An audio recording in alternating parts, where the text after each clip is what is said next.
नमस्कार। आज मंत्रिपरिषद में 19 एजेंडों पे स्वीकृति मिली है।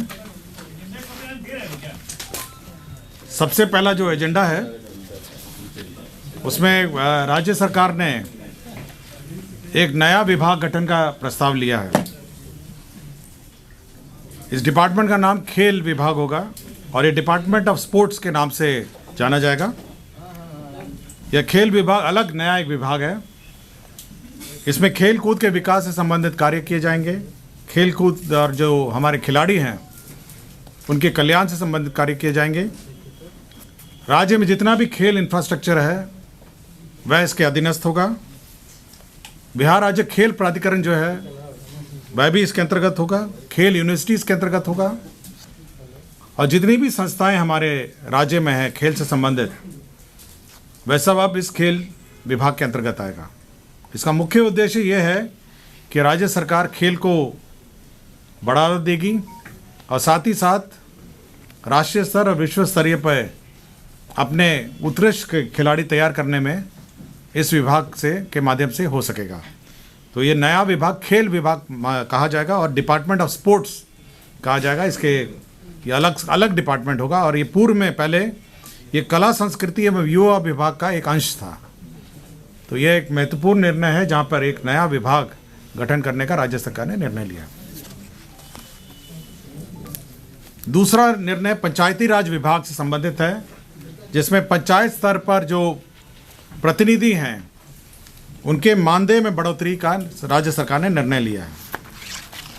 पंचायत स्तर पर जो 6 प्रकार के प्रतिनिधि हैं पंचायत स्तर पर, पहले हैं ग्राम पंचायत मुखिया हैं, दूसरे ग्राम पंचायत उप मुखिया हैं, तीसरे हैं ग्राम पंचायत सदस्य हैं जिसको वार्ड सदस्य कहते हैं, चौथे हैं ग्राम कचहरी सरपंच हैं, पांचवा है ग्राम कचहरी उप सरपंच हैं और छठे हैं ग्राम कचहरी सदस्य जिसको हम लोग पंच कहते हैं। ग्राम पंचायत मुखिया जो हैं इनका पूर्व में पहले मानदेय मासिक मानदेय है 2500 रुपये था। अब बढ़ाकर इसको 5000 कर दिया, दुगना कर दिया गया।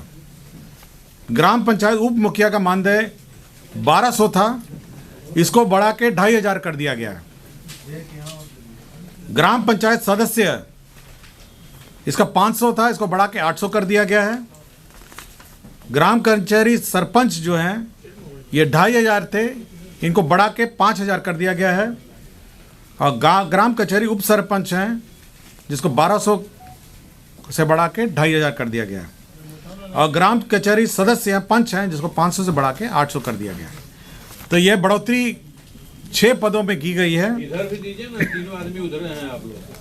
मेरे भाई ये सब उसमें नहीं है, इसलिए जो बोल रहा हूँ ना उसको आप नोट कर लीजिए, ठीक है ना। उसमें नहीं है, हाँ, इसलिए मैं बार बार पूरा पढ़ रहा हूँ। सर, जिला परिषद अध्यक्ष, प्रमुख और इसका भी बता दीजिए। अब देखिए ना, मैंने आपको केवल ये कहा है राज्य सरकार ने जो निर्णय लिया है वो पंचायत स्तरीय प्रतिनिधि के संबंध में ही लिया है और 6 पंचायत प्रतिनिधि के संबंध में लिया है जिसको मैंने पढ़ दिया आपको।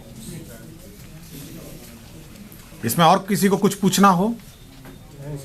इसमें जो कुल व्यय होगा वो 3,39,38,38,85,600 रुपये मात्र होगा। अब संख्या भी मैं पढ़ देता हूँ को, उसमें नहीं है, कृपया नोट कर लें। ग्राम पंचायत मुखिया हैं 8,053 जो अब 5,000 रुपये पाएंगे। ग्राम पंचायत उप मुखिया हैं 8,053 हैं जो अब 2,500 रुपये पाएंगे। ग्राम पंचायत सदस्य वार्ड सदस्य हैं ये 1,01,268 हैं जो अब ये 800 रुपये पाएंगे। ग्राम कचहरी सरपंच जो हैं ये 8,053 हैं जो 5,000 रुपये पाएंगे। ग्राम कचहरी उप सरपंच हैं जो अब 2,500 रुपये पाएंगे और ग्राम कचहरी सदस्य जो पंच हैं वो 1,01,268 हैं जो 800 रुपये पाएंगे। क्लियर हो गया? किसी को आंकड़े और चाहिए? हाँ,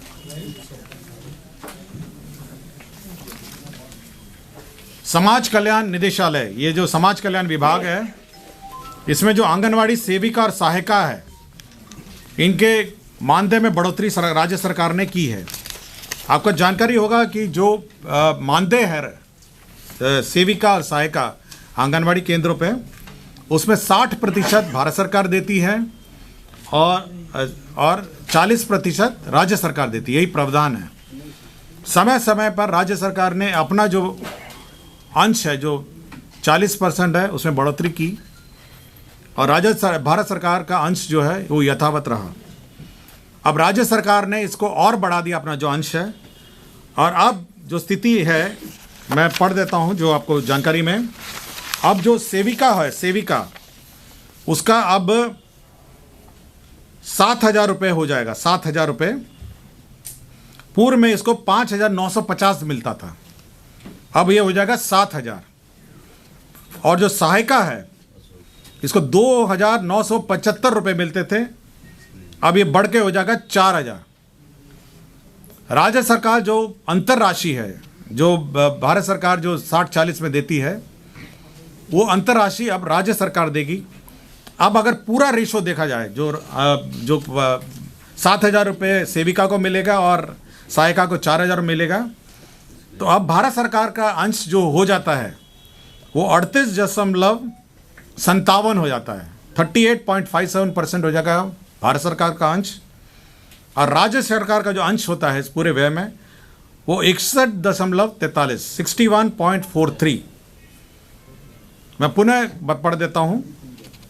आंगनवाड़ी सेविका का 5,950 होता है, उसको बढ़ा के कर दिया गया है 7,000।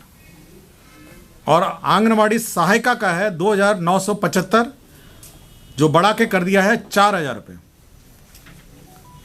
भारत सरकार का गाइडलाइन है कि 60% भारत सरकार देती है और 40% राज्य सरकार देती है।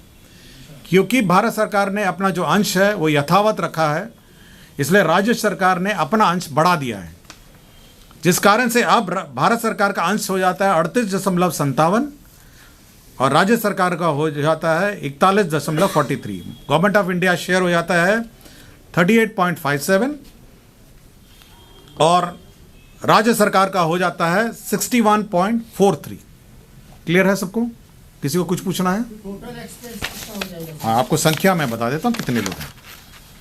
सेविका है, कुल स्वीकृत पद है 1,15,009, 1,15,009। और सहायिका का है 1,15,009। कुल मिला के 2,30,018। अब इस टोटल जो प्रस्तावित वृद्धि है, अब फाइनल जो इंक्रीज है, जो वृद्धि हुआ है, 286,37,24,100 रुपए मात्र। क्लियर हो गया आपको? 286 करोड़ 37,24,100। एडिशनल, ये एडिशनल है। तो टोटल कितना हुआ?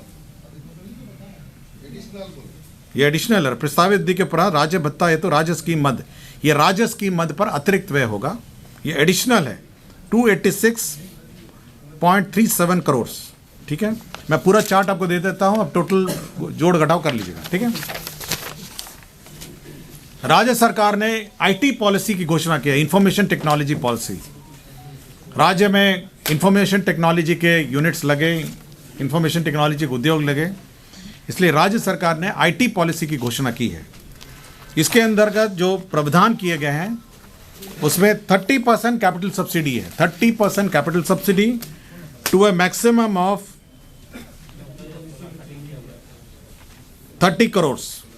तो कैपिटल सब्सिडी है, ये 14 नंबर एजेंडा है। 30% capital subsidy to a maximum of 30 crore. इसमें लैंड का जो कॉस्ट है वो 20% से ज़्यादा नहीं होगा और जो भी फाइनेंशियल इंस्टीट्यूशन द्वारा असेस्ड है, बैंक्ड है, उनको यह सब्सिडी राशि दी जाएगी। इसका एक ऑल्टरनेटिव है, जो भी यूनिट्स हैं वो इंटरेस्ट सबवेंशन भी ले सकते हैं, जो 10% के हिसाब से होगा और ओवरऑल प्रोजेक्ट कॉस्ट का 50% या 40 करोड़ जो अतिरिक्त होगा। 30% कैपिटल सब्सिडी होगा to the maximum of 30 crore और interest subvention of 10% to a maximum of 40 crore. इसके साथ साथ लीज रेंटल सब्सिडी, जो आपका ये लेते हैं किराए पे ऑफिस लेंगे उसमें 50 रुपये प्रति स्क्वायर फीट प्रति मंथ के हिसाब से भुगते होगा, जो 50% ऑफ लीज रेंटल होगा। और ये 5% प्रति वर्ष इसमें बढ़ोतरी होगी कमर्शियल स्पेस में। इसमें इलेक्ट्रिसिटी टैरिफ होगा, 25% ऑफ द इलेक्ट्रिसिटी टैरिफ मिलेगा आपको, 25% of the electric tariff. Employment subsidy आपको मिलेगा 5,000 रुपये, जो EPF की कॉस्ट है वो 100% रिबर्समेंट होगा।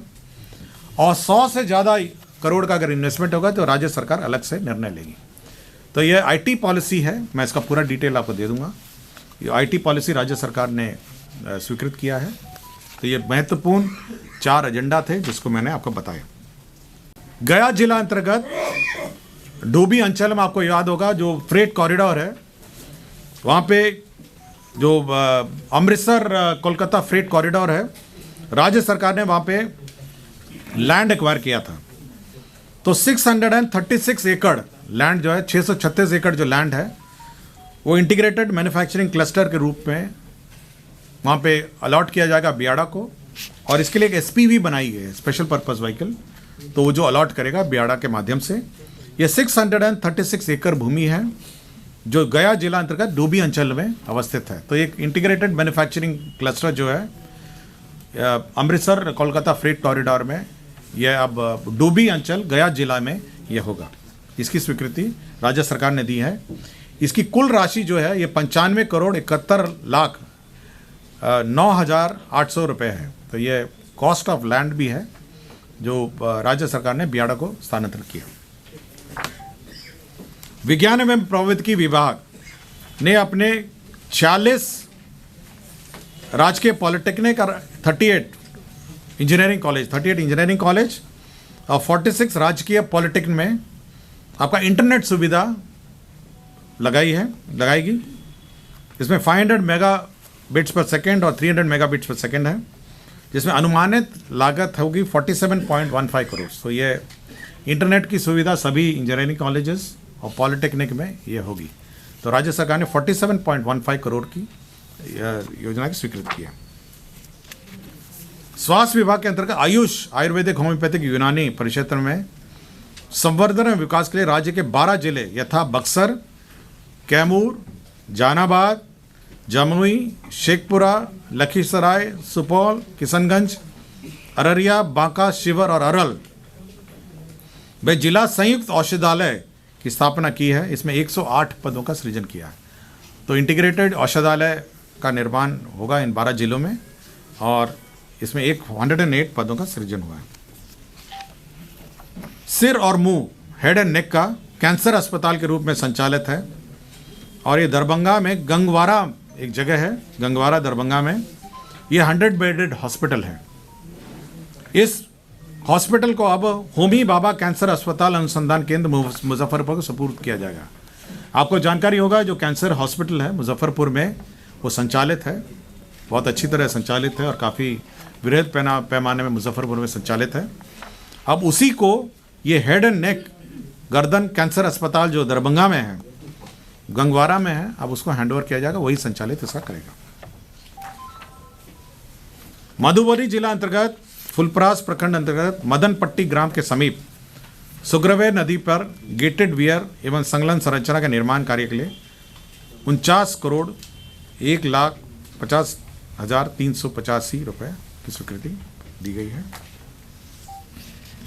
पटना जिला अंतर्गत जो आपका मेट्रो रेल का स्टेशन है, Moinul Haq stadium metro station है, उसके लिए ज़मीन का स्थानांतरण किया गया। पश्चिम चंपारण में वाल्मीकि नगर में आपको जानकारी होगा कि एक 100 कमरे का गेस्ट हाउस बन रहा है और साथ ही साथ वहाँ पे सभागार भी बन रहा है। तो उसके लिए राशि की आवश्यकता थी। 500 सीटर सभागार है वहाँ पे, 500 सीटर, और 102 कमरे का गेस्ट हाउस बन रहा है। 40 करोड़ बिहार कंटिजेंसी फंड से उसको भुगतान के लिए दिया जा रहा है। कार्य बड़ी प्रगति में चल रहा है, उसको भुगतान के लिए राशि की जरूरत थी।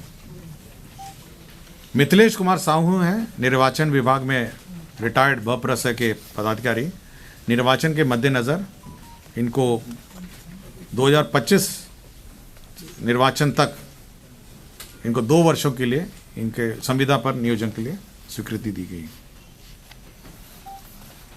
सामान्य प्रशासन विभाग ने राजधानी सेवाओं में प्रोन्नति के पद सोपान के तदर्थ पूर्णतः अस्थायी व्यवस्था के अंतर्गत राज्य कर्मी को प्रोन्नति के पदानुक्रम में विहित वेतनमान में उच्चतर पद का प्रभार लेने हेतु निमित्त प्रवृत्त अस्थायी स्थापना कार्यकारित व्यवस्था नियमावली 2023 लागू की है। इसका डेट था दिसंबर तक, उसको अब एक्सटेंड कर दिया गया है, तो समय सीमा को अब विस्तारित किया गया है। इसी पर स्वीकृत अब ये 12/2/2024 तक का जो प्रमोशन हो रहा था ये कार्यकारी व्यवस्था के अंतर्गत उसको एक्सटेंड करते हुए 12/2/2024 तक दे पाएंगे।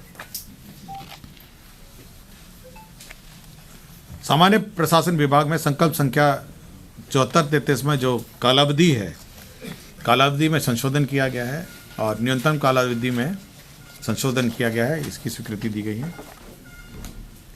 श्री रामेश्वर मिश्रा तत्कालीन मुंसिफ बेगूसराय, वर्तमान में सब जज और एसीजे वैशाली हाजीपुर हैं, उनको सेवा से बर्खास्त किया गया है। मनीष तत्कालीन प्रभारी उपाधीक्षक सदर अस्पताल कटिहार है, तो इनको सेवा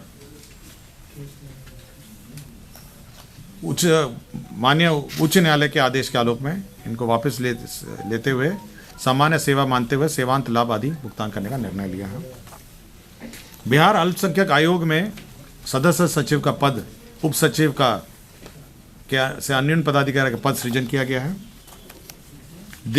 स्वर्गीय दिनेश कुमार सिंह है, भूतपूर्व सदस्य बिहार विधान सभा, इन्होंने लिवर ट्रांसप्लांट किया था।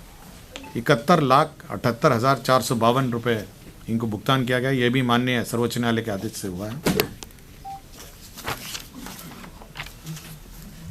तो यही एजेंडा आज 19 एजेंडा पर निर्णय हुआ है।